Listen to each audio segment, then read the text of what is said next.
कैसे करना है, something like how to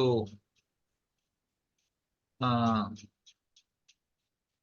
can explain. बहुत सारी चीजें इसमें डिस्कस करते हैं, जैसे मंदिर में जाना है तो कैसे जाना है, क्लेanलीनेस कैसे रखनी चाहिए, क्या क्या हमारे दैनंदिन जीवन में क्या क्या क्लेanलीनेस के एस्पेक्ट्स हैं, क्या क्या मंदिर में जाने तो क्या क्या चीजें टेक केयर करनी चाहिए, भगवान के सामने कैसे बिहेव करना चाहिए, कौन सी प्रेयर ऑफर करनी चाहिए, और दर्शन कैसे करना चाहिए। उसके अलावा घर में कैसे रहना चाहिए, हमारे मंदिर का सेटअप कैसे होना चाहिए, घर में भोग कैसे लगाना चाहिए, और प्रसाद कैसे ग्रहण करना चाहिए, उसका भी प्रोसेस है। तो बहुत सारी प्रैक्टिकल चीजें इसमें सीखने को मिलेगी। हमारा ड्रेस एंड अपीयरेंस कैसे होना चाहिए, खाना पीना कैसे होना चाहिए, लाइक दैट। तो ये सारी चीजें हैं जो इस पूरे कोर्स में हम बिट्स एंड पीसेस में चर्चा करेंगे। वैसे इसका एक स्टैंडर्ड मैनुअल इस्कॉन में एक वैष्णव सदाचार मैनुअल है, जिस मैनुअल के माध्यम से हम ये सब सीखते हैं। आप भी उस मैनुअल को ले सकते हैं, इट्स अवेलेबल। मेरे पास सॉफ्ट कॉपी भी है, तो मैं भेज दूंगा आपको, that way you can go through it. तो सेशन के बाद प्रभु जी हम ग्रुप में शेयर कर सकते हैं। हाँ, right, we can do that.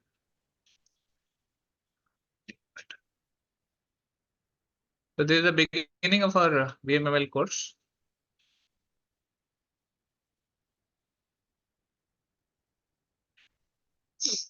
जपा कैसे करना है, गृहस्थ आश्रम में क्या क्या चीजों पे ध्यान रखना है, ये सब उसमें टॉपिक्स आते हैं, राइट। ओके, तो anyway I will not go session bye session, इसमें बहुत सारे सेशंस हैं, बट वो सारे कवर करने में बहुत समय लगता है। But I will try to cover the important aspects, जो जो इम्पोर्टेंट चीजें हैं हम कवर करेंगे। ओके, तो will begin with one very important topic today, serious responsibilities in human form of life. मनुष्य जीवन की सीरियस रिस्पॉन्सिबिलिटीज क्या क्या है, उससे हम शुरू करते हैं। तो प्रार्थना से शुरू करते हैं। आई होप आप सब लोग प्रेयर्स याद कर रहे हैं। तो नीरज को ने काफी अ, आपको बिजी रखा है in terms of homework, assignments, exams. तो आपकी एग्जाम्स भी अच्छे से हो रही होगी, और एग्जाम्स के माध्यम से आप पढ़ भी रहे होंगे। So that's good thing actually. As a student, spiritual life में भी हम स्टूडेंट्स हैं, तो स्टूडेंट होने के नाते हमको रेगुलरली पढ़ना चाहिए। ऐसे नहीं होना चाहिए कि हाँ हमारी पढ़ाई अभी हो गई, अभी कुछ नहीं है। तो our life is all about learning, learning never ends. शिक्षा कभी खत्म नहीं होती, हमें हमेशा जीवन भर स्टूडेंट ही रहना है। क्योंकि जब भी जिस समय हम सोचे कि हम स्टूडेंट नहीं है, तो उसमें गर्व आ जाता है। तो इसलिए हम किसी भी स्थिति में क्यों ना हो, हमको स्टूडेंट जैसे ही रहना चाहिए, तो हम सेफ रहते हैं। तो कीप लर्निंग। प्रेयर्स भी आपको याद करनी है। अभी हम दूसरे एस्पेक्ट में आपको होमवर्क देंगे, in terms of prayers, in terms of shlokas, in terms of हाँ, prayers to be chanted in temple, prayers to be chanted during प्रसादम, भोग लगाने के प्रेयर्स, ये सारी चीजें आपको याद करनी चाहिए। ठीक है, तो मंगलाचरण से शुरू करते हैं। मंगलाचरण प्रेयर्स। ओम अज्ञानतिमिरन्धस्य ज्ञानाञ्जनशलाकया चक्षुरुन्मिलितं येन तस्मै श्रीगुरवे नमः। श्रीचैतन्यमनोभीष्टं स्थापितं येन भूतले स्वयं रूप कदा मह्यं ददाति स्वपदान्तिकम्।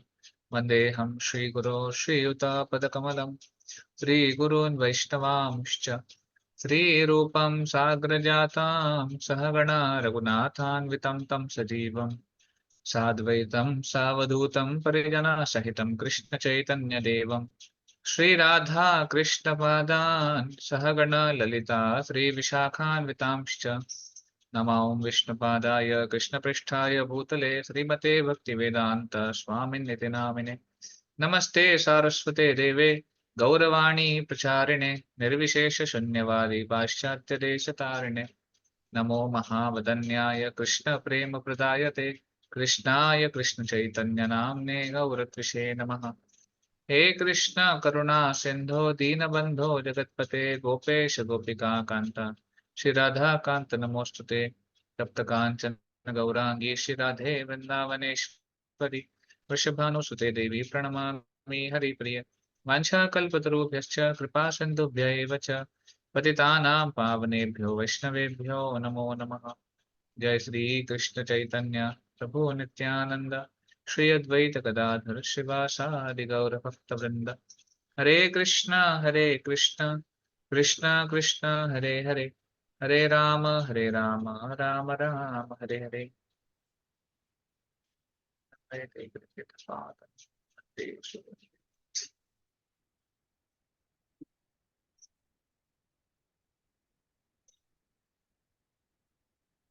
हरे Krishna.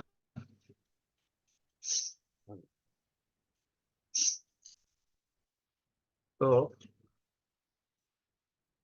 To start with the topic, serious responsibilities in human life, मनुष्य जीवन की गंभीर जिम्मेदारियां। तो हम सब जानते हैं कि हम सब को ये जो मनुष्य जीवन मिला है, ये बहुत ही विशेष अपॉर्चुनिटी है। किस चीज की अपॉर्चुनिटी है? इस मनुष्य जीवन में हम अपने जीवन का जो लक्ष्य है, जो उद्देश्य है, उसकी पूर्ति कर सकते हैं। 84 लाख योनियों में हमारा भ्रमण होता है। प्रत्येक जीवात्मा जब तक भौतिक जगत में है तब तक अलग अलग योनियों में भ्रमण करता है। और ये सारी जो शरीर है, ये सारी योनियां हैं, उसके लिए एक वेहिकल का काम करती है, यंत्रारूढ़ानि माया। तो वो इस यंत्र के ऊपर बैठकर, आरूढ़ होकर, सवार होकर वो घूम रहा है और माया के प्रभाव से वो भटक रहा है। तो जनरली कोई अगर घूमने जाता है, कहीं गाड़ी पे भी जाते हैं या फिर ट्रेन से या फिर एयर से, फ्लाइट से जाते हैं, कहीं भी जाते हैं घूमने के लिए, तो थोड़ी देर के लिए घूम के वापस आते हैं, कुछ दिनों के लिए जाकर वापस आते हैं, बैक टू डेस्टिनेशन। कभी ऐसा नहीं होना चाहिए कि हम घूमने गए और वहीं रह गए, वापस नहीं आए। राइट? कभी ऐसा होता नहीं है। Always we plan to wage. जब हम कहीं जाने का प्लान करते हैं तो रिटर्न टिकट भी करते हैं कि हम वापस कब आने वाले। राइट? तो जब हम भौतिक जगत में हैं, ये हमारा एक टेम्पररी स्थान है, टेम्पररी जगह है जहाँ पर हम हैं। तो शास्त्र बताते हैं कि हम यहाँ पर घूमने आए। We have come for a troll. कभी कभी जब लाइफ में चीजें थोड़ा सा लाइफ रूटीन, बहुत ज्यादा रूटीन हो जाता है, स्ट्रेस हो जाता है, तो हम एक ब्रेक ले लेते हैं। तो ऑफकोर्स, तो हम आध्यात्मिक जगत में थे, वहां पर स्ट्रेस तो नहीं हुआ, बट वहां पर हमारी इच्छाओं ने कुछ रोल प्ले कर दिया कि हम भगवान से अलग होकर भोग करने की इच्छा कर बैठे, और उसके कारण हम इस भौतिक जगत में आ गए। तो ये हमारे लिए एक प्रकार से हमारी इच्छाओं को पूर्ति करने का एक प्रयास चल रहा है।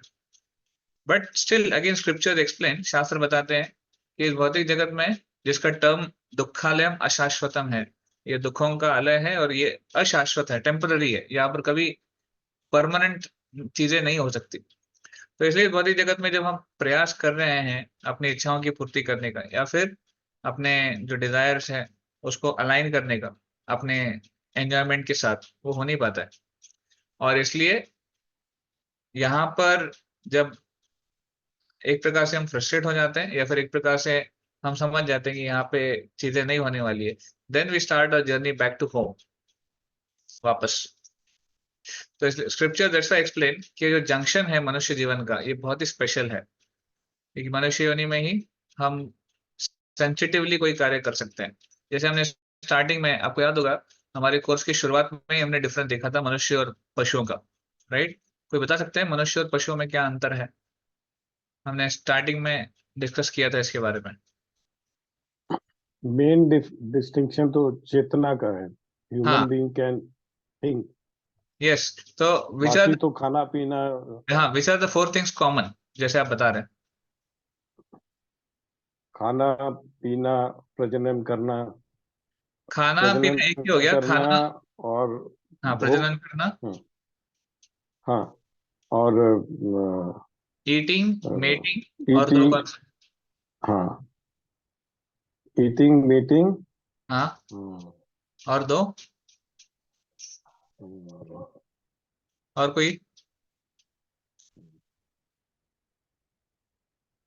Eating, mating, defending, and producing. Depending and sleeping. Sleeping, okay. तो ईटिंग, स्लीपिंग, मेटिंग, डिफेंडिंग, ये 4 चीजें कॉमन है। तो व्हाट इज द डिफरेंस? जैसे प्रो जी बता रहे हैं, राकेश जी, कि चेतना का विषय, अभी चेतना में भी क्या चेतना होनी चाहिए, तो महाभारत में जो श्लोक आता है कि धर्मो हि तेषाम अधिको विशेषो धर्मे न हीन पशु भी समान। हमारे मनुष्य जीवन में क्या स्पेशल है कि हम धर्म का पालन कर सकते हैं और बाकी योनियों में धर्म का पालन नहीं कर सकते, right? So these are the very important you can say facility we have got in human form of life, कि हम समझ सकते हैं हम कौन है, भगवान कौन है, हम क्यों दुख भोग रहे हैं, हमें क्या करना चाहिए, क्या नहीं करना चाहिए। ये डिस्क्रिमिनेशन जो है ना, राइट एंड रॉन्ग, राइट क्या है, रॉन्ग क्या है, ये मनुष्य जीवन को ही संभव है। जैसे एक गाय है, मान लीजिए एक गाय जब रास्ते से चलती है, उसने कहीं पे मुंह डाल दिया खाने के लिए और उसको वहां से डंडा पड़ता है, पर आगे जाके वापस कहीं और मुंह डाल देगी। तो एक गाय के शरीर में उनको डिस्क्रिमिनेशन नहीं है कि मुझे क्या करना चाहिए, उनको इंद्रिय तृप्ति जो ईटिंग स्लीपिंग मेटिंग डिफेंडिंग है उसके लिए ज्ञान है, वही कर सकते हैं। और मान लीजिए कोई, जैसे आजकल कानपुर में भी है, कहीं आप रोड पे जा रहे हैं तो भैंस बैठी है रोड रोड के सेंटर में, तो भैंस को कोई बोलेगा नहीं कि आप रोड के सेंटर में क्यों हो, आपको पता नहीं ट्रैफिक के रूल्स क्या है, नहीं, she is not expected to understand that. एक मनुष्य अगर बैठ जाए गाड़ी लगा के तो उसको फिर चिल्लाएंगे लोग, अरे आप ऐसे कैसे बैठ सकते हो, क्योंकि he is expected to understand. तो यही है, पशु योनि में पता है कि उनकी जो चेतना है विकसित नहीं है, वो नहीं समझ सकते। मनुष्य योनि में एक्सपेक्टेड है कि हम फॉलो करें, रूल्स को फॉलो करें, ट्रैफिक सिग्नल्स रूल्स हैं, गवर्नमेंट के रूल्स हैं, अलग अलग जगह के अपने रूल्स हैं, उसको फॉलो करें, दैट इज एक्सपेक्टेड, राइट? तो इसलिए मनुष्य जीवन स्पेशल है क्योंकि ये जिज्ञासा हम कर सकते हैं। तो मनुष्य जीवन में क्या जिज्ञासा करनी है हमारे शास्त्रों में बताया है। जैसे one of the main scriptures, it starts with aphorism. जो ब्रह्मा, जो वेदांत है उसका एक एफोरिज्म है पहला, अथा तो ब्रह्म जिज्ञासा, वेदांत सूत्र का। तो वेदांत सूत्र इज व्हाट, जो सारे शास्त्रों का सार है वो एक सूत्र के रूप में है उस बुक में।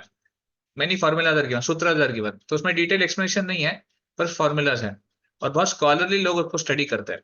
तो उसका जो पहला एफोरिज्म है वो है अथा तो ब्रह्म जिज्ञासा। तो एनी बुक स्टार्टिंग विद अथा तो का मतलब है देयरफॉर। तो देयरफॉर से किसी चीज की शुरुआत हो रही है, इसका मतलब क्या है, पहले अंडरस्टूड है कि आपने एक लेवल अचीव कर लिया है और इसलिए देयरफॉर आता है यहाँ पर अथा तो ब्रह्म जिज्ञासा। तो ये स्कॉलरली जो बुक है ये मनुष्यों के लिए है, उन मनुष्यों के लिए जो समझ गए हैं कि मेरा मनुष्य जीवन बहुत इंपॉर्टेंट क्यों है। तो once you have got a human form of life, now after getting a human form of life what we should do, ब्रह्म जिज्ञासा। ब्रह्म जिज्ञासा मतलब inquire about the truth, absolute truth, ये हमको करना है। बाकी इंक्वायरी तो हम करते रहते हैं, खाना कहाँ मिलेगा, फैसिलिटीज कहाँ मिलेंगी, ये सारी इंक्वायरी हमारी डे टू डे चलती है, जॉब, पैसा, एटसेट्रा एटसेट्रा, बट ब्रह्म जिज्ञासा हम नहीं कर पाते और मनुष्य जीवन का लक्ष्य वही है ऐसे। तो लोग एक्सटर्नली प्रयास तो करते हैं बहुत जेंटलमैनली रहने का और टिप टॉप या फिर स्टैंडर्ड दिखने का, बट अंदर के जो उनकी विचार है या फिर इच्छाएं हैं वो उस लेवल पे नहीं होती है। जो अंदर की जो चेतना है वो बाहर प्रकट होती है। इसलिए Prabhupada used to say that my devotees are gentleman. जो हमारे जो फॉलोअर्स हैं, कृष्णा कॉन्शियसनेस मूवमेंट के जो फॉलोअर्स हैं, वो सब जेंटलमैनली होने चाहिए। कैसे? केवल एक्टिविटीज में ही नहीं, अपने विचारों में, अपनी चेतना में। तो उनकी चेतना शुद्ध होगी, विचार शुद्ध होंगे, तो बाहर के जो उसका उसका प्रकटीकरण है, उसका जो प्रेजेंटेशन है वो शुद्ध होगा, ऐसा। तो शास्त्रों में एक श्लोक आता है, हृदयम आद्यम सुलभम सुविक्लमम। I am forgetting the exact verse, ठीक है, मेरे श्लोक याद नहीं आ रहा है। वो कहते हैं इस श्लोक में कि ये जो मनुष्य जीवन हमको मिला है ये एक बोट के समान है, एक नाव। वो नाव क्या करती है, जैसे समुद्र को और क्रॉस करना है, ओशन को, तो we need a boat. We can never cross an ocean just by swimming, है कि नहीं? कोई अगर बहुत फिरोशियस ओशन है, कोई महासागर है, तो उसको क्रॉस करना अपने आप से असंभव है। बट अगर नाव है, बोट है, तो one can cross, one can easily cross. हालांकि उसमें भी डेंजर्स हैं, but still possibility is there. तो similarly this material world is considered like an ocean, भवसागर, है ना? आपने ये वर्ड बहुत कॉमनली सुना है। तो इस भवसागर को क्रॉस करना है तो मनुष्य जीवन एक बोट के समान है, और उस बोट में सवार होकर हम क्रॉस कर सकते हैं। तो बाकी योनियों को वो अपॉर्चुनिटी नहीं है। और इस जो बोट है, मनुष्य जीवन की बोट, इसके जो कैप्टन है वो कौन है? गुरु। वो गुरु है जो इस बोट को चला रहे हैं, because guru knows in which direction to go and when to reach, how to reach. He is expert in driving. तो जब हम बोट में सवार होते हैं और गुरु को सरेंडर करते हैं, गुरु के माध्यम से हम भक्ति करने का प्रयास करते हैं, वो हमको गाइड करते हैं कहाँ से जाना है, कौन सा टर्न लेना है, कहीं नहीं लेना है। कभी कभी देखिए, मैं कुछ डिवोटी है जो मर्चेंट नेवी में है, तो वो समुद्र में रहते हैं काफी समय। वो मुझे बता रहे थे कि प्रभु जी इतना डेंजरस होता है, पता नहीं रहता है कि कब क्या आएगा। कभी कभी तो अगर आपकी कनेक्टिविटी टूट जाती है या फिर लाइट चली, पावर कट हो जाता है, तो दिन दिन, दो दो तीन तीन दिन आप सेम जगह पर रहते हो क्योंकि पावर नहीं है। फिर आपको हेल्प लेनी पड़ती है दूसरे बोट से, वो बता रहे थे। तो can you imagine, it is so dangerous. हमें यहाँ रह के ऐसा लगता है कि हाँ बोट में घूम के आएंगे, बट जो एक्चुअल में पानी में है और काफी समय उसको पानी में रहना पड़ रहा है, it's a very difficult situation. Any time anything can happen. तो गुरु वो है जो हमें, एनीवेज, हाँ हाँ, सॉरी टू कंपेयर। तो हमारा जो भौतिक जीवन है वो भी ऐसे ही है। भौतिक जीवन में भी कभी भी कुछ भी हो सकता है, इसलिए इसको एक सागर के समान बताया गया है। It's like an ocean, because there are so many uncertainties and there are so many dangers. तो उस बोट में वो बता रहे थे कि वहां पे ना एक्सपीरियंस बहुत मैटर करता है। किसी को पता है कि कहाँ से जाना है, कहाँ पे आपको डेंजर्स नहीं मिलेंगे। कभी कभी थोड़ा घूम के जाना पड़ता है, कभी कभी थोड़ा अलग डायरेक्शन में जाना पड़ता है। It's not always straight way. तो हमारे जीवन में भी गुरु है वो जो हमें मार्गदर्शन करते हैं, हमारे जो आध्यात्मिक गुरु हैं। और जो शास्त्र है वो फेवरेबल विंड्स के समान है। Scriptures are like the favourable winds. Favourable winds क्या करती है? बोट को हेल्प करती है आगे जाने में। सिमिलरली स्क्रिप्चर्स हमको हेल्प करते हैं हमारी जर्नी में अच्छे से आगे बढ़ने में, राइट? तो human form is like a boat, this material world is like a ocean, guru is the captain, and the scriptures are the favorable winds। ऐसे वो कंपेयर किया गया इस श्लोक में। तो इतना होने के बाद वो श्लोक में बताते हैं कि ये होने के बाद भी अगर कोई अपने डेस्टिनेशन को प्राप्त नहीं कर पाता है, और या फिर इस मनुष्य जीवन का उपयोग सही चीज के लिए नहीं कर पाता है, आत्म साक्षात्कार के लिए नहीं कर पाते हैं, दे आर कॉल्ड एज आत्महा। आत्महा मतलब किलर ऑफ द सोल। तो खुद को मारने वाले, फिर खुदकुशी करने वाले, you can say. Of course आत्मा की कभी मृत्यु नहीं होती है, बट एक प्रकार से आध्यात्मिक रूप से हम आत्मा को मार देते हैं जब हम मनुष्य जीवन में आते हैं, पर आध्यात्मिक जीवन का प्रैक्टिस नहीं करते हैं, स्पिरिचुअल लाइफ प्रैक्टिस नहीं कर रहे हैं। हम अपने ही प्लान मेकिंग में लगे हुए हैं, अपने ही डिजायर्स को एंजॉय करने में लगे हुए हैं। That is a very very pitiful situation. One is killing one self, one is killing one own propensity. वो कभी संतुष्ट नहीं हो पाएंगे, कभी खुश नहीं हो पाएंगे। इसलिए ना मनुष्य जीवन आत्म साक्षात्कार के लिए है। पशु योनि भोग योनि है, उसमें आत्म साक्षात्कार का चांस नहीं है, बहुत ही कम है। Rare cases you may find. जैसे anyway, I will not going to, I will tell you one nice story. आज का दिन हमारे जो आज वैष्णव कैलेंडर के हिसाब से आज दो महान आचार्यों का तिरुभाव है। तो एक छोटी सी स्टोरी में बताऊंगा लास्ट में, मुझे याद दीजिएगा। ओके, तो मनुष्य जीवन को आत्म साक्षात्कार के लिए नहीं यूज करना, इट इज लाइक सेइंग कि हमने एक बहुत ही महंगी कार खरीदी है, और मर्सिडीज है या फिर बेंज है जो भी है, और उस कार को हम खेती में लगा रहे हैं, उसको प्लोइंग के लिए लगा रहे हैं ऐसे। तो उसका काम पर प्लोइंग नहीं है, उसको रोड पे चलना है और बात अच्छे से चल सकती है, पर प्लोइंग के लिए दूसरी कार है, ट्रैक्टर वगैरह है। तो वैसे ही मनुष्य जीवन में अगर हम केवल ईटिंग, स्लीपिंग, मेटिंग, डिफेंडिंग, आहार निद्रा भय मैथुन करते हैं तो उसके समान हो गया ऐसा। तो ऐसा नहीं होना चाहिए। तो शास्त्रों में ना चैतन्य चरितामृत में बहुत अच्छे से डिस्कशन हुआ था जब चैतन्य महाप्रभु और रूप गोस्वामी के बीच में, कि कैसे अलग अलग लिविंग एंटिटीज हैं और लिविंग एंटिटीज की क्या क्या कैटेगरीज हैं। तो I will try to explain in brief. 8.4 million species, 84 lakh योनियां हैं। तो उसमें चर और अचर होते हैं। जो अचर है वो चल नहीं सकते, चर होते जो चल वगैरह सकते हैं, राइट? उस चर में फिर पशु योनियां है, पक्षी योनियां है और मनुष्य योनि है। तो बर्ड्स, एक्वेटिक्स, एनिमल्स ये एक कैटेगरी में आता है, और मनुष्य योनियां एक कैटेगरी में आते हैं और उस चर में भी। उन मनुष्य योनियों में भी ऐसे बहुत सारे कैटेगरीज हैं जो अनसिविलाइज्ड माने जाती हैं। म्लेच्छ है, पुलिंद है, और ऐसे बहुत सारी कैटेगरीज हैं जो अनसिविलाइज्ड मानी जाती हैं। और एक कैटेगरी है जो कि फॉलोअर्स हैं वैदिक प्रिंसिपल्स के, वैदिक शास्त्रों के फॉलोअर्स हैं, राइट। तो मनुष्य जीवन में भी वो कैटेगरी बहुत ही छोटी है जो वैदिक शास्त्रों के नियम को पालन करते हैं। Otherwise majority of the population जो है अनसिविलाइज मानी जाती है, जो शास्त्रों का पालन नहीं करते हैं।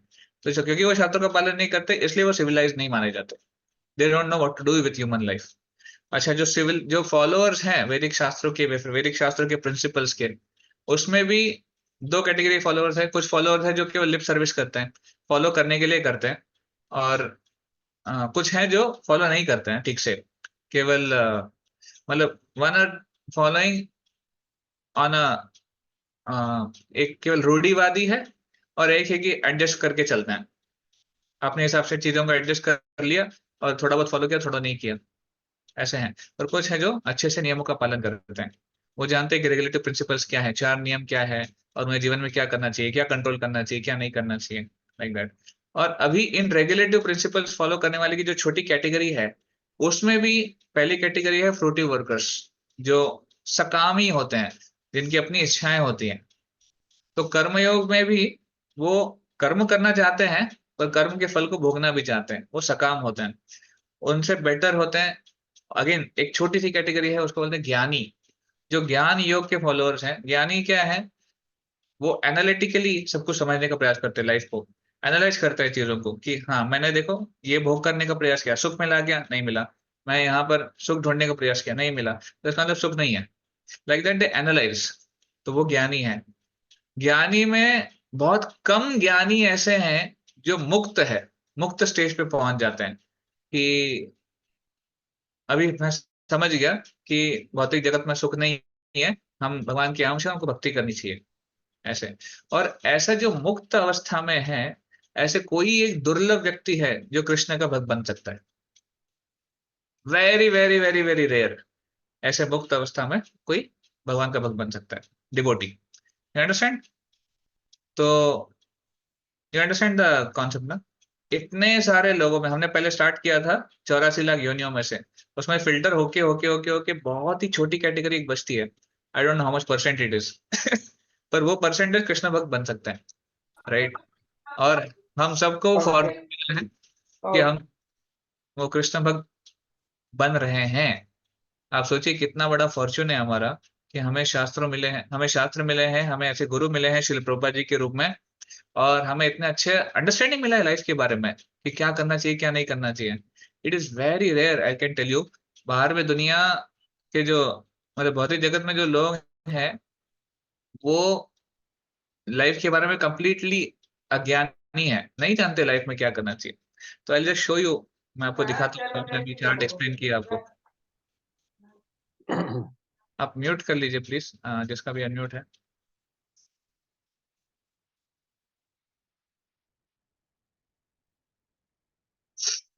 Okay, these are my notes, तो नोट में से दिखा रहा हूँ। ओके, तो ये मध्य लीला चैतन्य चरितामृत 19.146 इसके थ्रू एक्सप्लेन किया गया। वेदनिष्ठ मध्य अर्धे का वेद मुख्य माने, वेद निषिद्ध पाप करे धर्म नाही गणे, धर्मचारी मध्य बहुत कर्मनिष्ठ, कोटि कर्मनिष्ठ मध्य एक ज्ञानी श्रेष्ठ, कोटि ज्ञानी मध्य है एक जन मुक्त, कोटि मुक्त मध्य दुर्लभ एक कृष्ण भक्त। देख रहे हैं आप कितने दुर्लभ है कृष्ण भक्ति। और हम उन फॉर्चुनेट सोल्स में से हैं हम लोग, जिनको ये कृष्ण भक्ति प्राप्त हो रही है। हमें चांस मिला है कृष्ण भक्ति करने का, अधिकांश लोगों को तो वो चांस भी नहीं मिल पाता है because of some reasons, right. Anyway, so as I explain, that is how rare human form of life is. इतना रेयर है मनुष्य जीवन, इसलिए ना मनुष्य जीवन में आके अगर हम इसको वेस्ट करते हैं या फिर अन्य चीजों के लिए इसको बिताते हैं हमारा समय, तो बहुत ही दुर्भाग्य की बात है। देखिए, बिजनेसमैन वो होता है जो हर समय अपने बिजनेस के बारे में सोचता है, राइट? आपने देखा होगा बिजनेसमैन को, उनके 24 घंटे दिमाग में वही रहता है, कैसे बिजनेस को बढ़ाया जाए, कैसे उसको बेटर किया जाए, कैसे अपने गोल्स अचीव करने चाहिए, क्या टारगेट्स होने चाहिए, उसका प्लान होता है। Similarly our business is Krishna consciousness. तो हम लाइफ में जो कुछ भी कर रहे हैं, अपना जॉब है, पढ़ाई है, फैमिली लाइफ है, सोशल लाइफ है, जो कुछ भी है, वो सब करते हुए हमारा जो मन है, हमारी जो चेतना है, वो कहाँ फोकस होनी चाहिए? How can I better my self in Krishna consciousness? How मैं अपनी कृष्ण भक्ति में कैसे आगे बढ़ूँ, कैसे मैं अपनी साधना पे फोकस करूँ, कैसे मैं अपना रीडिंग हियरिंग और बेटर करूँ, कैसे मैं जब अपना और सुधारूं, कैसे मैं सेवा को और अच्छे से कर पाऊं, कैसे मैं भक्तों का संग अच्छे से कर पाऊं, राइट? कैसे मैं प्रचार कर पाऊं, ये चेतना हमारी कांस्टेंट थिंकिंग चलनी चाहिए। Then you will see that you will not get affected by other things. जब हम ये ज्यादा सोचेंगे तो हम बाकी जो जीवन में जो चीजें हो रही है उससे अफेक्ट नहीं होंगे। जीवन में चीजें चलती रहेगी। See life is like, life में everything comes and goes, but we should not get affected by it. ऐसे बोलते हैं ना, time and tide wait for no man. समय और लहरें किसी के लिए नहीं रुकती। तो टाइम बहता जाएगा, चीजें होती जाएगी, पर अगर हम उस पर अटक जाए तो with we miss the chance. हम अपने जीवन की पूर्णता करने का चांस मिस कर देते हैं, राइट?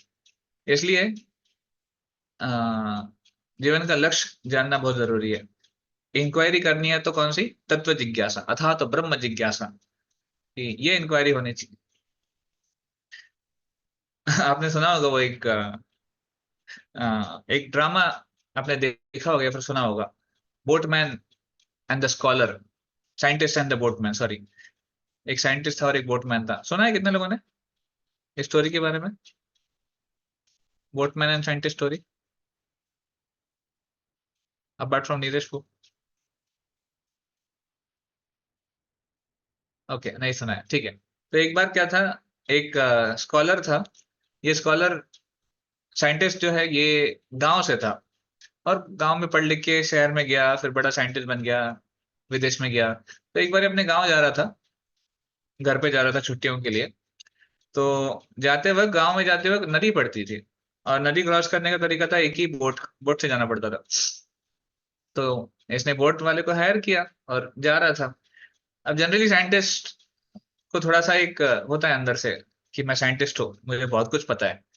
तो इसने गांव उस बोट वाले से प्रश्न पूछना शुरू कर दिया, आपको पता है ये साला सोलर सिस्टम वगैरह कैसे काम करता है, और बहुत सारी चीजें होती है वहां पर, आपको पता है कुछ? वो बोट वाला बोला, अरे नहीं भैया, हम तो, साहब जी, हम गांव के रहने वाले हैं, थोड़ा बहुत पढ़े लिखे हैं, अपना रोजी रोटी कमा लेते हैं, इतना ही है, हम ज्यादा कुछ पढ़े लिखे हैं नहीं, ये सब नहीं पता। बोले क्या होता है, तुमको ये सब नहीं पता कि सोलर सिस्टम कैसे काम करता है और क्या क्या हो रहा है वहां पे? तुम्हारी 25% लाइफ वेस्ट है, तुमको ये भी नहीं पता? बोले अच्छा ठीक है। थोड़ी देर बाद वापस बात करते, तुमको फिर केमिस्ट्री का पता है, कितने रसायन होते हैं, कैसे केमिकल कॉम्बिनेशन होती हैं, या फिर आ, उस साइड में क्या क्या होता है? तो अगेन बोट वाला बोलता है कि नहीं भैया, हमको नहीं पता इतना केमिस्ट्री वगैरह में, हम थोड़ा ही पढ़े थे, तो इतना उसमें ध्यान नहीं दिया। तो क्या यार, तुमको ये भी नहीं पता, तो तुम्हारा 50% लाइफ वेस्ट हो गया। थोड़ी देर बाद और आगे कुछ पूछता है, कुछ प्रश्न पूछते हैं मैथ्स के बारे में, फिजिक्स के बारे में। बोट वाला बोलता है नहीं, ये भी नहीं पता मुझे, मुझे नहीं आता। तो तुम्हारा 75% लाइफ वेस्ट हो गया है, तुमको ये सब नहीं पता। तो वो बोलता है ठीक है, अभी चल रहा है। बोट चल रही थी, वो जा रहा था, अचानक से थोड़ा वहां का एटमॉस्फेयर चेंज हो जाता है, और वहां पर बहुत जोर से तूफान आने लगता है, हवा बहने लगती है, तूफान आ जाता है, आंधी आती है। तो डर जाते हैं कि अभी अचानक से क्या होगा ना, पानी में है, चारों ओर पानी है, तो लहरें बढ़ने लग जाती है। तो बोटमैन बोलता है साहब जी, अभी ना हो सकता है कुछ भी हो, थोड़ा सावधान रहना, पानी में भर जाएगा, अगर बोट भी पलटी हो सकती है। तो आपको तैरना आता है ना? वो साइंटिस्ट बोलता है नहीं, तैरना नहीं आता। तो बोट वाला बोलता है आपका 100% लाइफ वेस्ट हो गया। आपको तैरना नहीं आता, like that. So this story ends there.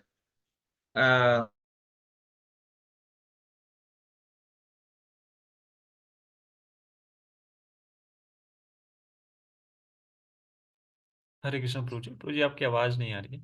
I think network problem है। वर्ल्ड में बहुत कुछ है सीखने के लिए।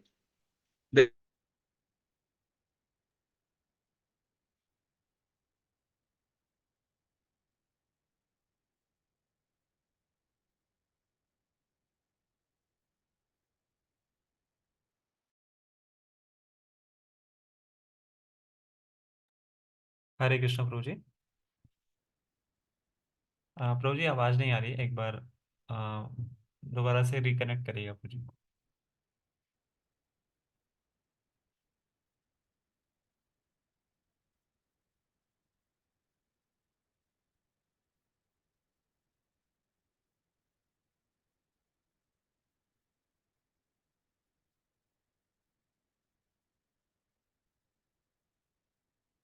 हरे कृष्ण।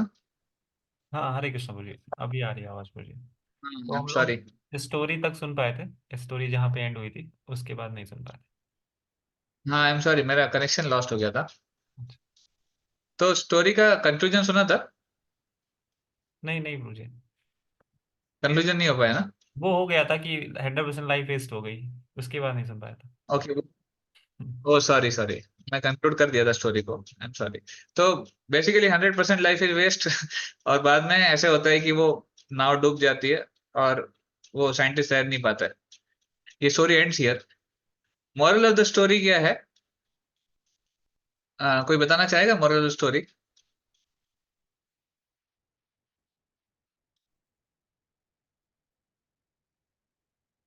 एनी?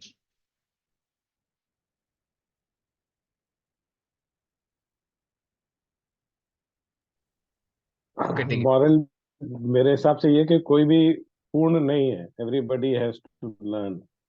ओके। हर आदमी हर एक चीज नहीं जानता जो। ओके। हाँ, Veerangana mother is saying we must collect the knowledge that is useful for human life. Yeah, correct. Actually, हम ओके, इस स्टोरी से ये समझ सकते हैं कि मनुष्य जीवन में हमें किस चीज पे ज्यादा फोकस करना है। There are so many things to learn. Unlimited subject matters हैं। आप अगर किसी चीज में कुछ पढ़ने की जिज्ञासा रखते हैं तो बहुत कुछ पढ़ सकते हैं। पीएचडी, डबल पीएचडी और बहुत कुछ होता है, सब कुछ कर सकते हैं। But then what is worth learning? मनुष्य जीवन किसके लिए है? ठीक है, हमने बहुत सारी शिक्षाएं कर ली। लाइक प्रभुपाद जी से एक बार कोई साइंटिस्ट मिलने गए थे, हम बात कर रहे थे, तो बात हुई कि देखिए साइंस में इतने सारे फील्ड्स हैं और बहुत कुछ पढ़ते हैं, बट इतनी नॉलेज का फायदा क्या है? इतना सारा नॉलेज बेस है, बट क्या हमारी प्रैक्टिकल लाइफ के लिए सब कुछ यूजफुल है? या फिर अगर यूजफुल है तो किस हद तक हमारी जो बेसिक नीड्स है उसको पूरा कर सकता है? तो प्रभुपाद जी बोल रहे थे, there are some research done on grass, घास। घास कैसे होती है, कितने टाइप्स की होती है, उसमें क्या क्या न्यूट्रिएंट्स होते हैं, एसेट्रा एसेट्रा एसेट्रा। तो प्रभुपाद जी बोल रहे थे, इतना घास के बारे में पढ़ के अपना जीवन भर पढ़ के फायदा क्या है? बोले अल्टीमेटली होगा क्या? और वो गाय अच्छी है जो घास खाती है और दूध देती है। उसको पता नहीं घास में क्या है, पर वो घास खाती है और दूध देती है, जो कि बहुत जरूरी है। तो गौ माता ज्यादा अच्छी है। तो पॉइंट इज, मैं नहीं कह रहा हूँ, आई एम नॉट डिस्करेजिंग कि पढ़ना नहीं है। पढ़ सकते हैं जितनी हमारी एबिलिटी हम कर सकते हैं, पर गोल लाइफ का क्या है उसको मिस नहीं करना है। उस चक्कर में अगर गोल मिस हो गया तो दिक्कत है। जैसे उस साइंटिस्ट ने बहुत कुछ पढ़ने के चक्कर में एक बेसिक चीज थी, हो सकता है स्विमिंग बेसिक चीज है, वो नहीं कर पाया वो। तो one should not miss the goal of life. तो there are 5 levels of consciousness as per the scriptures. हमारे शास्त्र के हिसाब से हमारी 5 चेतनाओं के बारे में वर्णन होता है मनुष्य जीवन में। 5 नहीं, मनुष्य जीवन में ही 84 लाख योनियों में जो है, जो जीवात्माएं हैं, 5 कैटेगरीज में, चेतना की कैटेगरी में डिवाइड की गई है। तो इट इज लाइक आवृत्त, संकुचित, मुकलित, विकसित एंड पूर्ण विकसित। ये 5 चेतनाएं हैं। आवृत्त चेतना, उसको बोलते हैं आवृत। आवृत मतलब कवर्ड, आवरण। तो कवर्ड चेतना है। हमारी जो ओरिजिनल चेतना है वो कृष्ण कॉन्शियसनेस है। हमारे ओरिजिनली हम सब भगवान के अंश है, भगवान के भक्त है। कोई भी जीवात्मा ऐसा नहीं है जो भगवान का भक्त नहीं है, कोई नहीं है। तो हमारी जब चेतना आवृत हो जाती है, पूरी तरह कवर्ड होती है, उसको बोलते हैं आवृत। उसमें कौन सी कैटेगरी आती है? जो प्लांट्स हैं, वृक्ष है या फिर पेड़ है, ये सब उस कैटेगरी में आते हैं, आवृत चेतना में। उसके बाद जो सेकंड कैटेगरी बताई गई है वो है संकुचित। संकुचित मतलब श्रंकन, सिकुड़ी हुई है चेतना। तो मतलब थोड़ी सी चेतना है, वो सिकुड़ी हुई है। तो उसका डेवलपमेंट नहीं हुआ है। उसमें कौन सी जीवात्माएं आती हैं? जो कीट है या फिर जो पशु है वो उसमें आते हैं, वो इंसेक्ट्स, वर्म्स, एनिमल्स वगैरह वगैरह।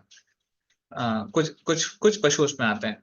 तीसरी जो चेतना का स्तर बताया गया है वो मुकुलित। मुकुलित में बडिंग स्टेज में है मुकुल, या फिर जो एक बड हो रहा है ना, किसी किसी फूल का जो बड़ होता है, मतलब भाई जस्ट अभी ग्रो करने वाला है, वो स्टेज बताई गई है मुकुलित। वो स्टेज में है जो कुछ अन्य पशु है, उस स्टेज में बताए गए हैं, जिसकी चेतना थोड़ी सी और डेवलप्ड है संकुचित से। पहला आवृत, फिर संकुचित, फिर मुकुलित। चौथा है विकसित। विकसित मतलब ब्लूम्ड, ब्लूमिंग। ब्लूमिंग जो उसका प्रोसेस है फूल का बढ़ने का, वो शुरू हो गया है। और उस चेतना में कौन है? मनुष्य जीवन है। बट जिनको इंद्रिय तृप्ति, सॉरी, जो आत्म साक्षात्कार के लिए जिज्ञासा कर रहे हैं, उनकी बडिंग कॉन्शियसनेस है विकसित। हाँ, जो पहले की थी, इसके पहले मुकुलित, उसमें पशु आते हैं, और जिन जीवात्माओं की चेतना, जिन मनुष्यों की चेतना पशु के समान है, वो भी उस स्टेज में आते हैं, मुकुलित में आते हैं। तो वो हो गया मुकुलित। और विकसित वो है जो आत्मा साक्षात्कार के लिए प्रयास कर रहे हैं, they are trying for that. And last one is पूर्ण विकसित, कंप्लीटली फुल्ली ब्लोन फॉर्म। पूर्ण विकसित मतलब जिसको आत्मा साक्षात्कार हो चुका है, जो भगवान का साक्षात्कार कर चुके हैं, वो है पूर्ण विकसित। राइट, समझ में आया? 5 स्टेजेस कौन सी है? आवृत चेतना, जो कवर्ड चेतना है, कॉन्शियसनेस है, उसके ऊपर है कौन सी उसके ऊपर? संकुचित। संकुचित इज श्रंकन। उसके ऊपर है मुकुलित, बडिंग स्टेज। उससे बेटर है, उसके ऊपर है विकसित, विकसित। हाँ, जो कि ब्लूमिंग फॉर्म है। और उसके ऊपर है पूर्ण विकसित, पूर्ण विकसित। फुल्ली ब्लूम्ड है। तो हम किस कैटेगरी में आते हैं एज ऑफ नाउ? ये विकसित वाले में। हाँ, विकसित और पूर्ण विकसित के बीच में। हाँ, विकसित और पूर्ण विकसित बोल सकते हैं, या फिर अभी भी हमें विकसित को ठीक से करना है, बिकॉज अगर हमारी सेल्फ रियलाइजेशन की आत्म साक्षात्कार की जो जिज्ञासाएं हैं वो अच्छे से होनी चाहिए, हमारी साधना अच्छे से होनी चाहिए, हमारा जो प्रोसेस है वो अच्छे से फॉलो होना चाहिए, तब हम उस स्टेज पे आ जाते हैं। तो राइट नाउ मुकुलित और विकसित के कहीं हम बीच में हैं, क्योंकि हम एनिमल कॉन्शियसनेस से उठकर अभी हम ह्यूमन कॉन्शियसनेस तक आ रहे हैं। राइट, ह्यूमन बीइंग के जो कॉन्शियसनेस है, अभी हम जब भगवान का साक्षात्कार अच्छे से कर लेंगे, या फिर सॉरी करने लग जाएंगे, हमारी साधना अच्छी हो जाएगी, हमारी माला अच्छी हो जाएगी, हमारी सेवा अच्छी हो जाएगी, देन विल कम फ्रॉम विकसित टू पूर्ण विकसित। और पूर्ण विकसित में कितना समय लगेगा वी डोंट नो, हमारी साधना हमको करते रहनी है, भगवान की कृपा से हम विकसित रूप में आ सकते हैं। अब तक की जो कॉन्शियसनेस है, इट्स ऑल बाय मर्सी है, हम उसको डेवलप अपने से नहीं कर सकते। हाँ, ये है कि मुकुलित से विकसित तक वो हमारा चॉइस है, हमको कहाँ जाना है। हम एनिमल कॉन्शियस में रहना चाहते हैं कि ह्यूमन कॉन्शियस में आना चाहते हैं, वो हमारी चॉइस थी। बट अभी जब हम ह्यूमन कॉन्शियस में आ गए हैं, आत्म साक्षात्कार के मार्ग पे लग गए हैं, अभी हमको प्रोसेस का फॉलो करते रहना चाहिए। दैट्स वाई मनुष्य जीवन का जो ये अपॉर्चुनिटी है, जो रेयर अपॉर्चुनिटी है, जो कि बार बार नहीं मिलता, इसको मिस नहीं करना चाहिए। इसको अगर हमने गंवा दिया ना, वेस्ट कर दिया, तो बहुत बड़ी दिक्कत हो जाएगी। अगले जीवन में पता नहीं है कि हम किस योनि में आएंगे, पता नहीं, अगर मनुष्य जीवन में भी आते हैं तो कहाँ हमारा जन्म होगा, किस देश में होगा, या फिर किस पोजीशन में होगा। जरूरी नहीं कि भारत में ही जन्म हो तो हम अच्छे हैं, इतने सारे भारतीय हैं, कितने लोग भक्ति कर रहे हैं। तो we want to become devotees of the lord, we want to practise Krishna consciousness, हम कहीं पर भी हो। तो उसके लिए ये जो हमको जीवन मिला है उसका utmost we have to use it to the utmost level, try to use it। तो इसलिए बोलते हैं, एक श्लोक, अगेन मैं एक श्लोक कोट करूंगा शास्त्रों से। भागवतम में ये श्लोक आता है, गुरु न सस्यात्, जननी न सस्यात्, पिता न सस्यात्, स्वजनो न सस्यात्, न मोचयेत यह समुपेत मृत्युम। हमें गुरु नहीं बनना चाहिए, हमें माता नहीं बनना चाहिए, हमें पिता नहीं बनना चाहिए, हमें स्वजन नहीं बनना चाहिए, हमें मित्र नहीं बनना चाहिए, हमें टीचर नहीं बनना चाहिए, हमें एक रिस्पॉन्सिबल पोजीशन नहीं लेनी चाहिए, अगर हम अपने डिपेंडेंट्स को जन्म और मृत्यु के चक्र से बाहर निकालने में सक्षम नहीं है तो अगेन ये जो पोजीशन है, रिस्पॉन्सिबिलिटी है मनुष्य जीवन में, ये सारे रोल्स की, ये भी बहुत क्लियर है। शास्त्र बताते हैं कि मनुष्य जीवन में जन्म और मृत्यु के चक्र से निकलने का तरीका हमको पता होना चाहिए, और जिस जो हमारे ऊपर डिपेंडेंट है उनको हमको देना चाहिए। Otherwise we should not enter that role. One should not become a mother, father, guru, teacher और सो कॉल्ड स्वजन, ब्रदर, सिस्टर्स, ऐसे।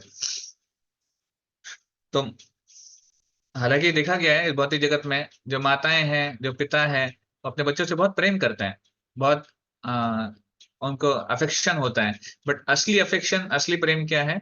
अगर हमको कृष्ण कॉन्शियसनेस दे सके, उनकी जो सुप्त अवस्था है कृष्ण चेतना की, उसको हम जागृत कर सके, जो हम बोल सकते हैं कि संकुचित चेतना है या फिर मुकुलित चेतना है, वो चेतना को बढ़ावा देकर उनको विकसित या पूर्ण विकसित स्टेज पे लेके आए, ये हमारी जिम्मेदारी है। तो हमें खुद को भी प्रैक्टिस करना है, जन्म सार्थक करी, और जो हमारे ऊपर डिपेंडेंस है उनको भी हमको प्रैक्टिस करने के लिए प्रेरित करना है। हम किसी को फोर्स नहीं कर सकते, हम प्रेरित कर सकते हैं। You have to inspire, right? So that's why come to this level. आपने सुना होगा मनुष्यों में भी दो कैटेगरीज होती है, सुर और असुर।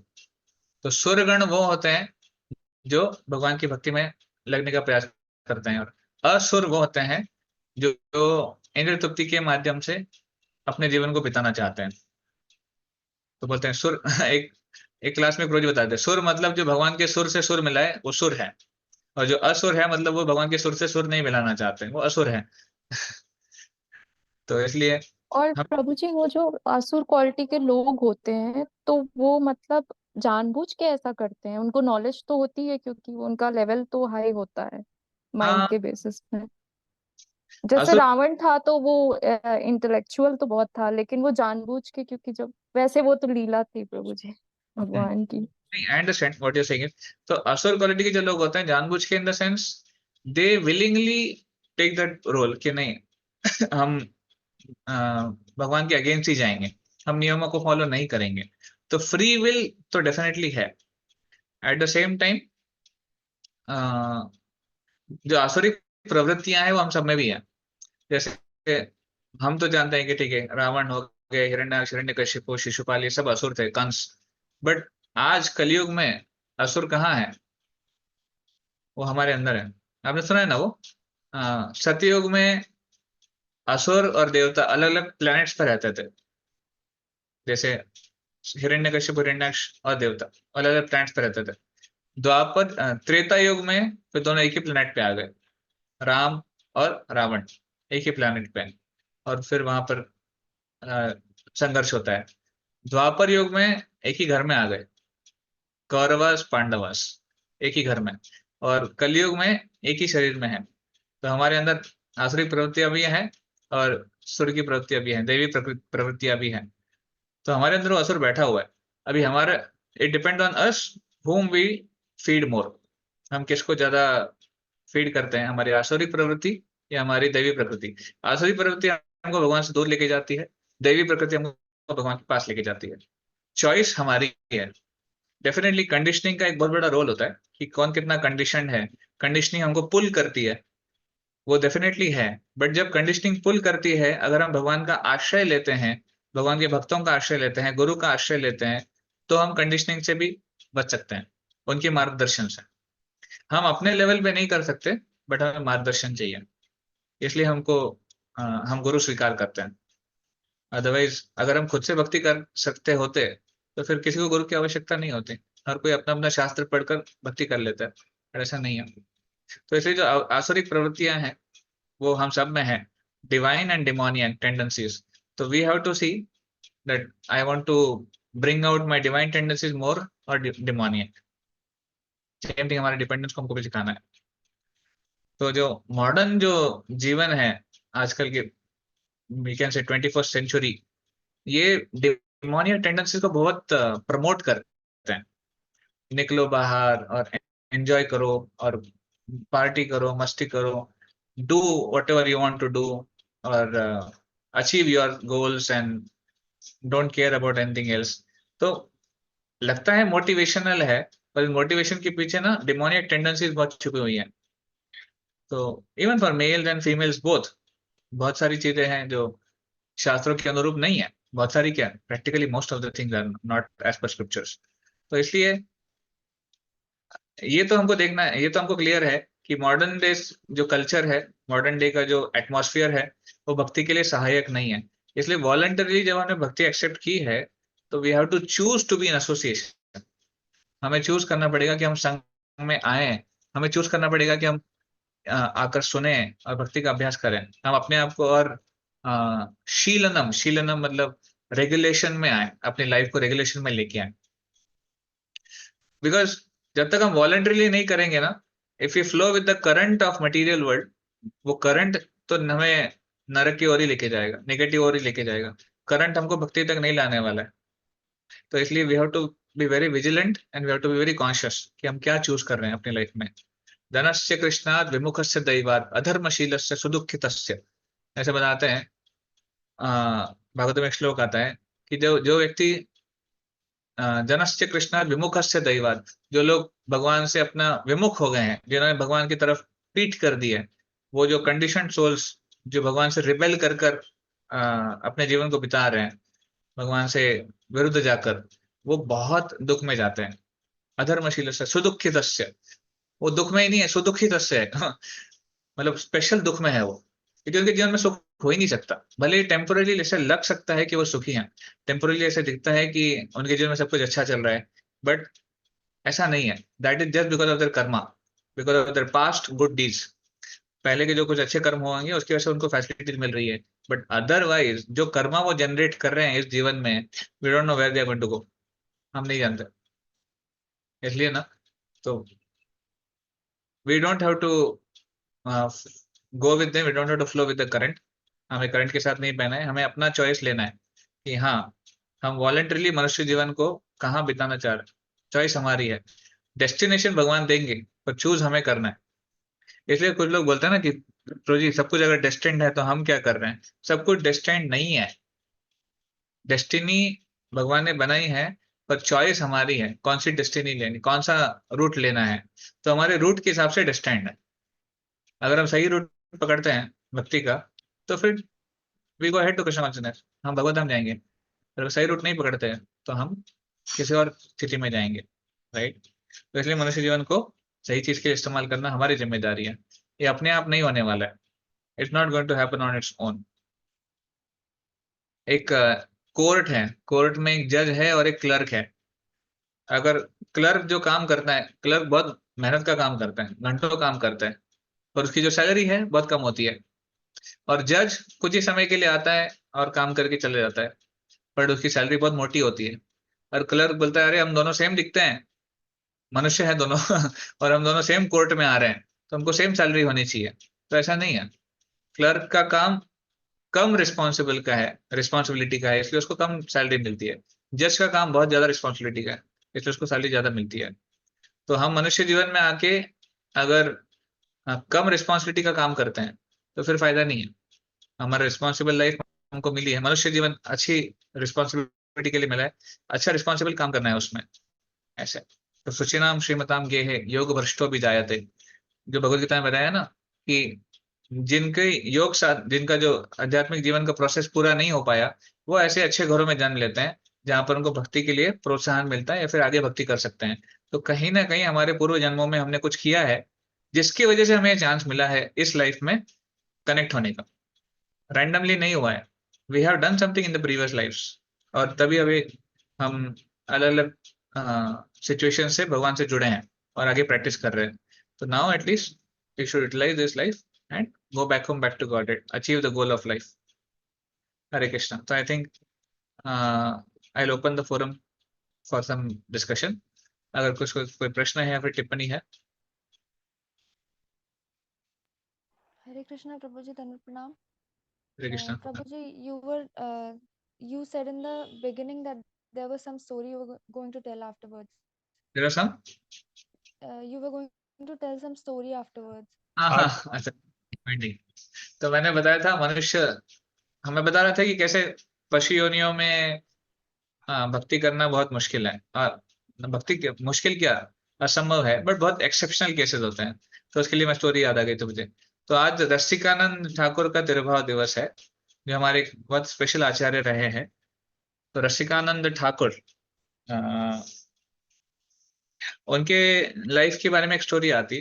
वो जब रह रहे थे वहां पर, तब मुगल शासन था, और वहां के जो राजा थे वो भी भक्ति के इतने सपोर्ट में नहीं थे नेचुरली। तो लेट मी रिकलेक्ट।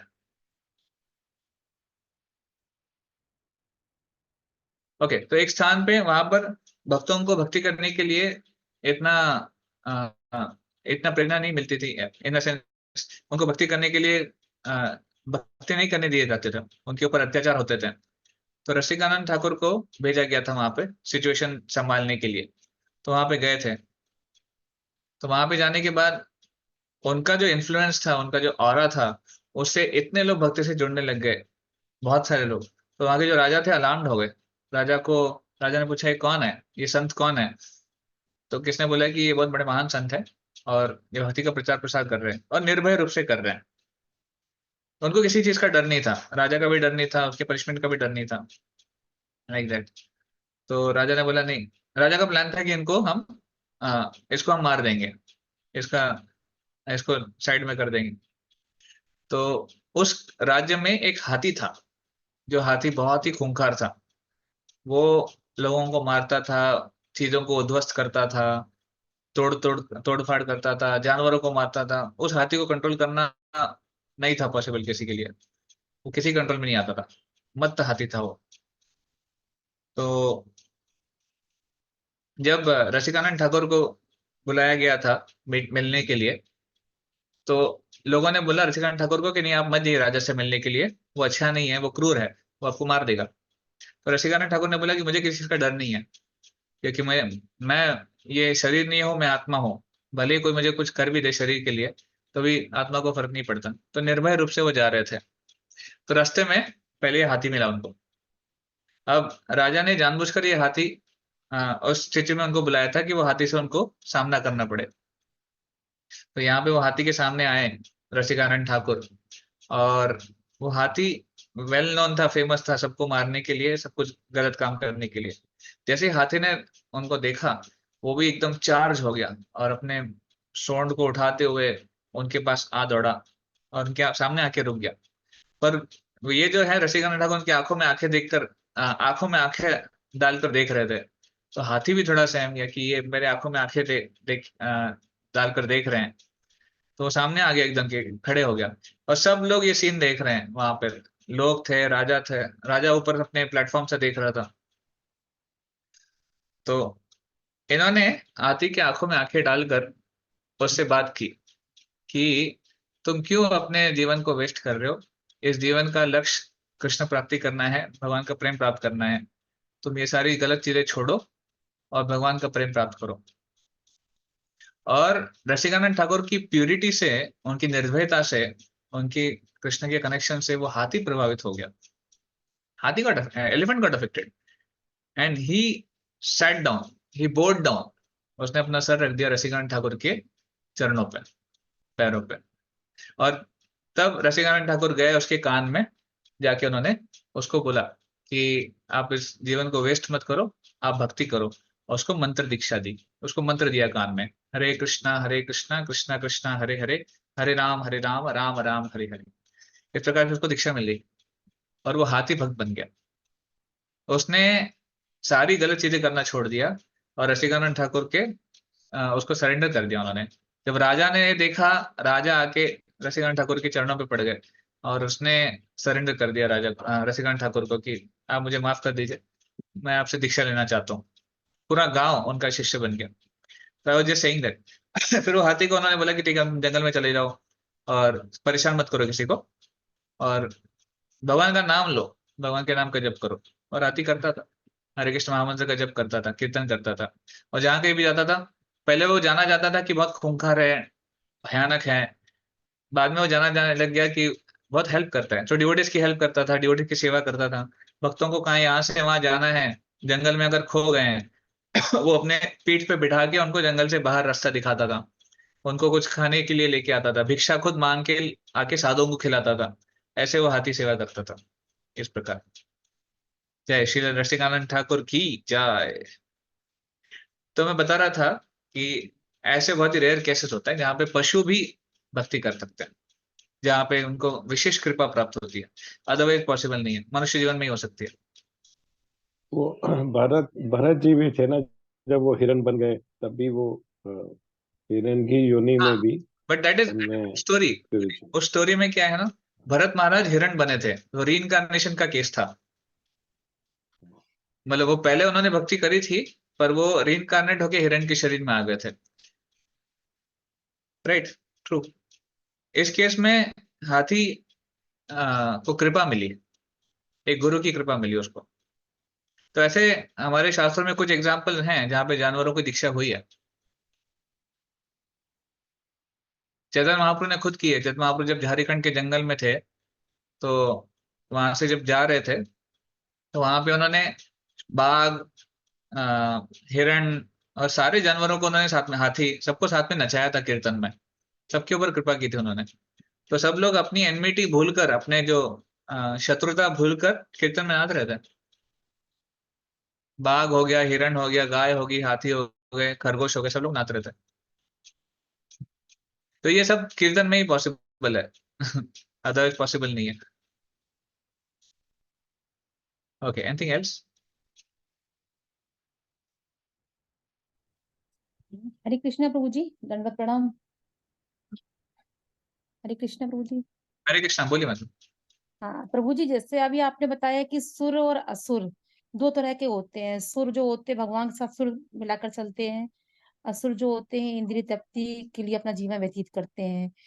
और प्रभु जी, ये दोनों गुण एक ही मनुष्य में भी होते हैं कभी कभी, कि हाँ, वही। जैसे कि हाँ वो अपना सुर का जो सुर है उसका तो देवी गुण वो कभी कभी अपना दिखाते हैं, और कभी कभी वो अपना राजसी प्रवृत्ति भी दिखाने लगते हैं। तो क्या प्रभु जी ये दोनों चीज एक ही मनुष्य के अंदर होती है, या फिर इसके प्रारब्ध का फल होता है, प्रारब्ध के द्वारा ये दोनों चीजें इसके अंदर आती हैं, या फिर जो करंट में हो रहा है उसके द्वारा ये प्रवृत्तियां आती हैं? ये ओके, कैसे होता है? तो जैसे मैंने बताया कि कलयुग में ये दोनों प्रवृत्तियां एक ही शरीर में है, एक ही मनुष्य में है। और ये प्रत्येक जीवात्मा में है, हम सब में है। उसका डिग्री, मतलब उसका जो लेवल है, ऊपर नीचे हो सकता है। किस में सुर की ज्यादा है, असुर की कम है, और किसी और में सुर की कम है, असुर की ज्यादा है, प्रवृत्तियां। तो प्रवृत्तियां हर एक में अलग अलग होती हैं। अभी ये प्रारब्ध है, हाँ, इन वन सेंस बोल सकते हैं। हमारे पूर्व जन्म के जो कार्यकलाप है, उसके हिसाब से हमारी इच्छाएं बनी हुई हैं। तो डेफिनेटली हम पूर्व जन्मों से इच्छाएं कैरी कर रहे हैं, इच्छाओं को लेके आ रहे हैं इस जीवन में।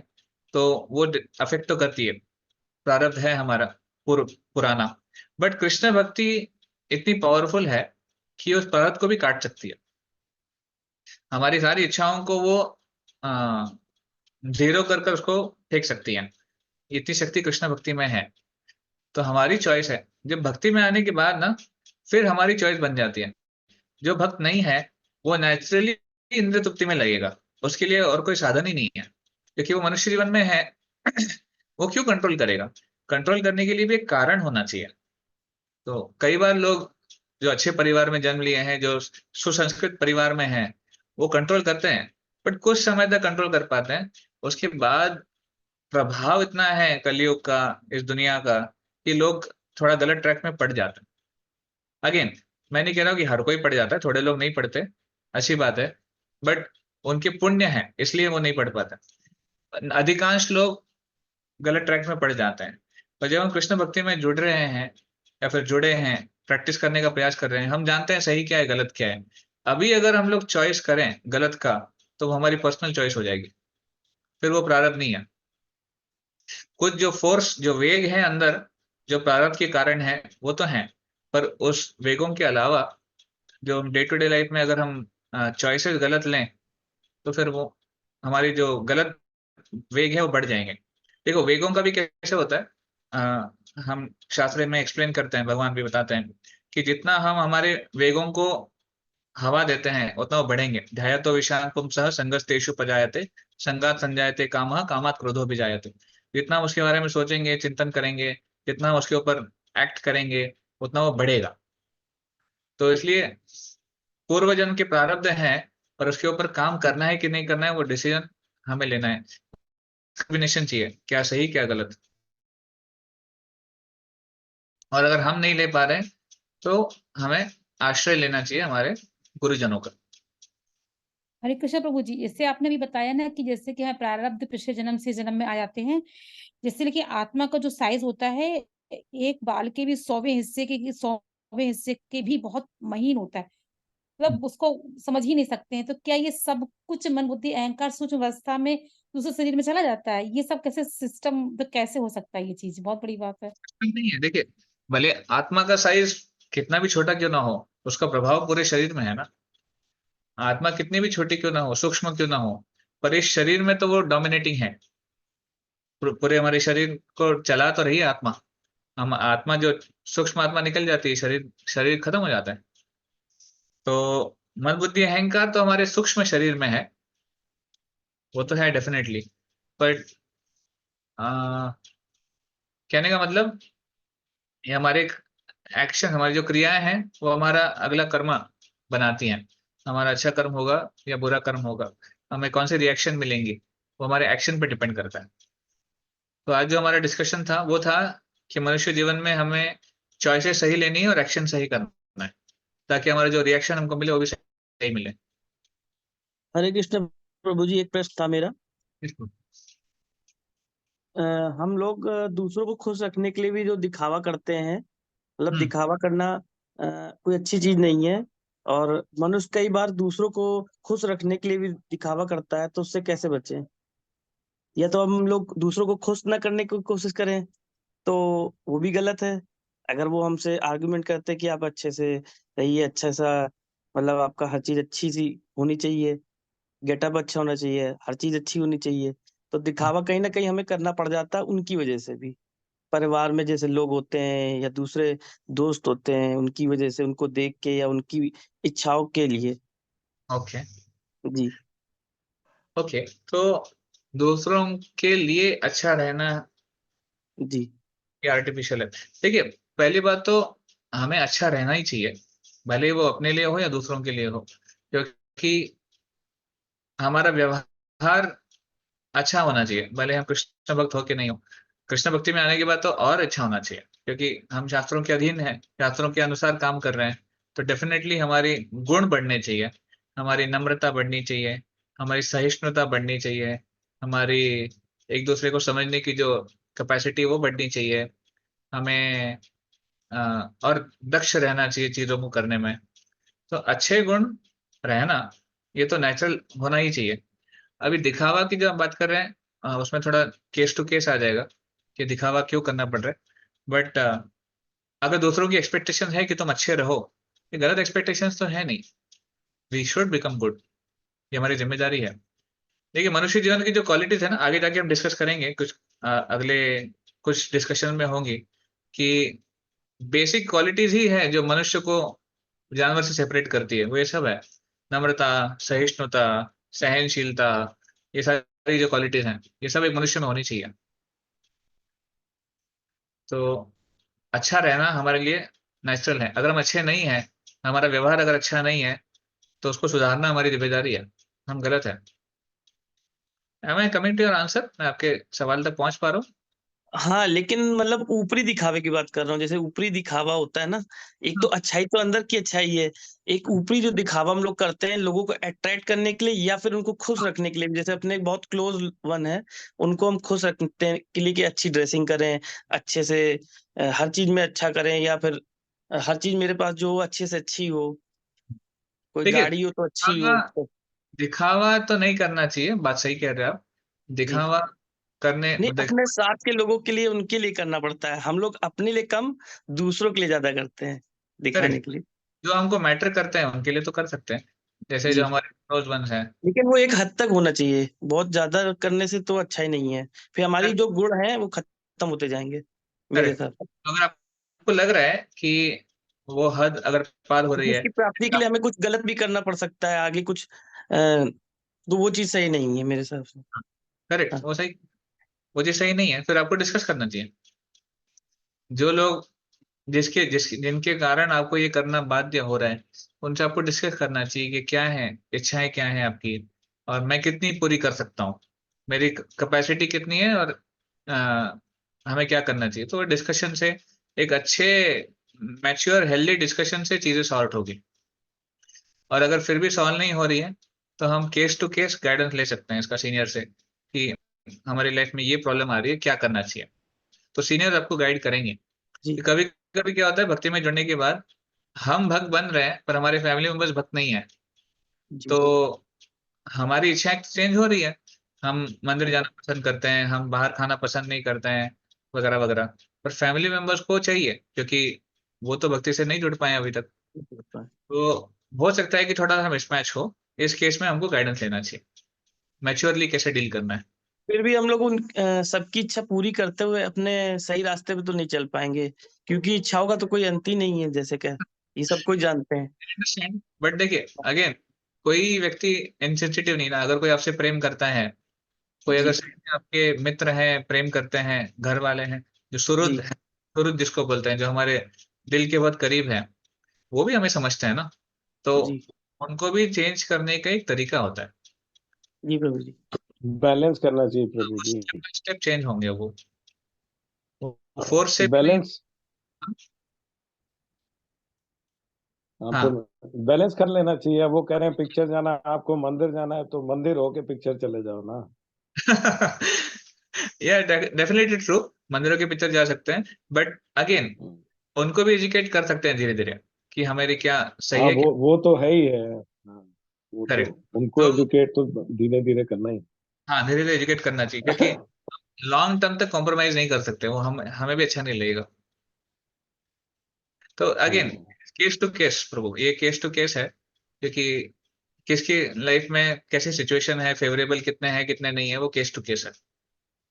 करेक्ट। कुछ चीजें जो अगर नियमों को तोड़ना पड़ रहा है, तो वहां पे हमको थोड़ा डेडलाइन रखना चाहिए।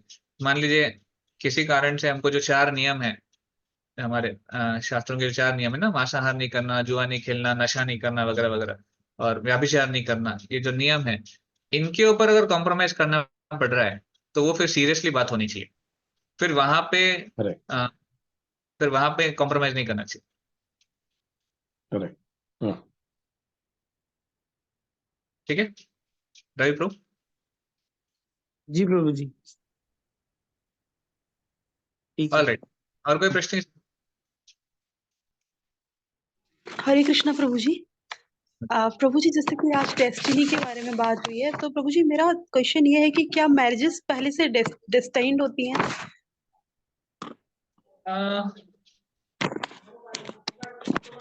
जैसे कि हम लोग अपने घरों में सुनते हैं ना कि ऐसे मैरिजेस तो पहले से डेस्टाइन्ड होती हैं, तो मेरे को ये जानना था। तो एग्जैक्टली मैंने इसके बारे में पढ़ा नहीं है अभी तक, मैं पढ़ नहीं पाया उसके बारे में कि प्रभु जी, लाइफ। इसमें मैं मेरे मेरे साथ एक प्रैक्टिकल हुआ था, I would like to share. एक पंडित जी थे, उन्होंने मेरा हाथ देखा और मेरा हाथ देख के मेरी वाइफ, होने वाली वाइफ की डेट ऑफ बर्थ बताई कि अच्छा। आपकी जो वाइफ होगी उसकी डेट ऑफ बर्थ ये होगी, ओके। आपके 2 बच्चे होंगे और उनकी डेट ऑफ बर्थ ये होगी। अच्छा। और मेरे हाथ से मेरी डेट ऑफ, हाँ, तो अब वो जब शादी हुई तो वो डेट ऑफ बर्थ मैच कर गई। तो उसने मुझे बताया था कि कुछ चीजें डेस्टिन्ड हैं, यू हाँ। Can not change them. Okay. Okay. वो होके ही रहेगी। हाँ, और वो आपके हाथ में प्रारब्ध से लिखी हुई है कि आपकी वाइफ कौन होगी। इसलिए हम लोग कहते हैं कि ये जो हस्बैंड वाइफ है, ये ईश्वर की देन है, किसी के हाँ, बस की बात नहीं। ट्रू, आप सही कह रहे हैं, बट अभी क्या होता है, जिस सिचुएशन में लोग हैं जिनकी मैरिज नहीं हुई है, उनको बड़ा प्रश्न चिन्ह पड़ जाता है कि अभी डेस्टिनी कब आएगी, कैसे आएगी। So what we should do is, we should keep doing our task. देखिए, डेस्टिनी का मतलब ये नहीं है कि आप बैठे रहो और चीजें अपने आप आ जाएगी। डेस्टिनी का मतलब ये नहीं है। डेस्टिनी भी कब है, जब हम अपना प्रयास करते रहें और भगवान कृपा करते हैं, दैट वे डेस्टिनी वर्क्स। उसका तो हाँ। उसका भी एक एग्जांपल आया था व्हाट्सएप में, कि जैसे बैंक का लॉकर है, उसमें 2 चाबी होती हैं। आप एक चाबी से लॉकर नहीं खोल सकते जब तक आपकी चाबी लगेगी, मतलब आपका कर्म हो रहा है। अब जब तक भगवान की कृपा वाला चाबी नहीं लगेगी तब तक लॉकर आपको नहीं याद है मैंने खुलेगा। दामोदर पास्ट टाइम बताया था, दामोदर लीला में दो चीजें बताई थी। जो जो रस्सी थी 2 उंगली शॉर्ट हो रही थी, और उसमें हमने डिस्कस किया था कि एक उंगली है हमारा प्रयास, दूसरी उंगली है भगवान की कृपा। तो जो मैरिजेस की बात आती है, again we keep on doing our endeavours, और जहां मैच हो जाए, जहां विवाह हो जाए, ऐसा समझना चाहिए वो डेस्टिनी है। That is my simple understanding. उसमें we don't have to wait for the perfect one, कि वही अब वो अपने आप से आएगा। हो सकता है कि जैसे हमारा भगवान क्या करते हैं, सिचुएशंस को अरेंज करते हैं। तो जो आप जिस चीज के लिए आप डेस्टिन्ड हो, वो आपको सिचुएशन से मिलेगा। जब आप प्रयास करेक्ट। करेंगे तो आपको डेस्टिनी अपने आप मिलती है। यस, वो गाइडेड, रास्ता अपने आप बनता चलेगा। आप उसके तरफ गाइड होते रहोगे। राइट। हाँ, वो लड़की आपके सामने प्रकट हो जाएगी। हाँ, तो आप प्रयास करते रहो, अपना काम आप करिए, ऐसे है वो। ठीक है माता जी। करेक्ट। यस प्रभु जी, थैंक यू प्रभु जी। हरे कृष्णा, दंडवत प्रणाम प्रभु जी। ओके, एनीथिंग एल्स और we end for the day. हम आज यहाँ पे एंड करते हैं, और आशा करते हैं कि आपकी साधना भक्ति और अच्छे से चल रही है और चलते रहे। आपको कुछ भी समस्या है, आप नीरजपुर से हमसे संपर्क कर सकते हैं। बीच में हम कुछ दिनों तक हम मिल नहीं पाए आप लोगों से, उसके लिए क्षमा चाहते हैं, but will be more regular now. ठीक है। हरे कृष्णा। शिल प्रभुपाद की जय, समवेत गौर भक्त वृंद की। हरे कृष्णा प्रभु जी, दंडवत प्रणाम। हरि हरि बोल। हरे हरे कृष्णा। कृष्णा प्रभु जी, दंडवत प्रणाम।